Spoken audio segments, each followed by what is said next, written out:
Qazax rayonu Daşsalahlı kəndində yerləşən Damcılı bulağı sözün həqiqi mənasında ilin bütün fəsillərində göz oxşayan əsrarəngizliyi ilə Azərbaycanın müxtəlif yerlərindən, hətta ölkəmizin hüdudlarından kənardan da bu fərqliliyi görməyə gələnlərin zövqünü oxşuyur.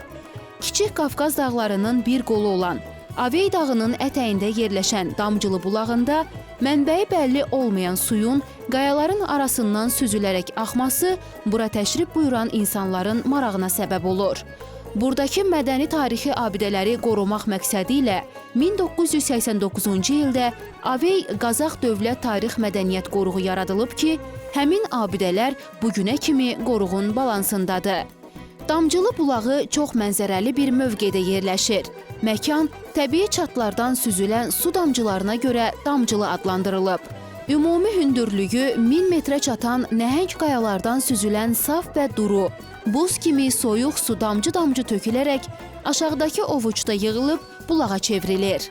Qazax rayonunda tarixi abidələri qorumaq, mühafizə bərpa etmək məqsədi ilə 1989-cu il 22 fevral tarixində Nazirlər Sovetinin qərarı ilə Avey Dövlət Tarix Mədəniyyət Qoruğu yaradıldı.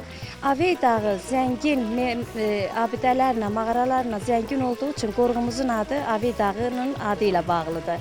Damcılı mağarasının sahəsi 360 metr, uzunluğu 17 metrdir. Araşdırmalar zamanı müəyyənləşib ki, Avey dağ mağaraları daş dövrünə aid insan məskənləri olub.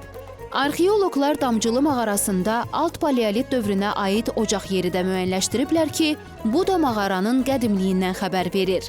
Avey dağında yerləşən mağaralarda tapılan qədim əmək alətləri bu gün də muzeylərdə qorunub saxlanılır.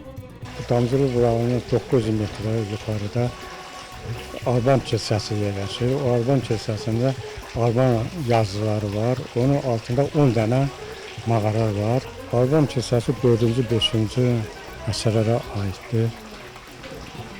Orada çoxlu qəbir daşları, sümükləri, zatları var.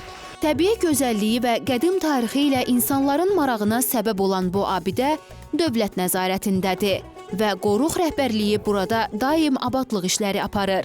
Biz isə bu tip qoruqları tez-tez ziyarət etməli, onun tarixini bilməklə yanaşı, həm də qorumalıyıq.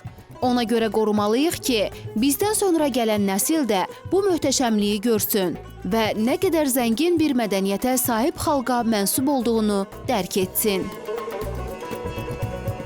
Damcılının qayaların arasından damcı-damcı axan suyuna baxdıqda bu möhtəşəmliyin yalnız və yalnız ilahi tərəfindən yaradılan gözəlliklər harmoniyası olduğu fikri beyinlərə hakim kəsilir.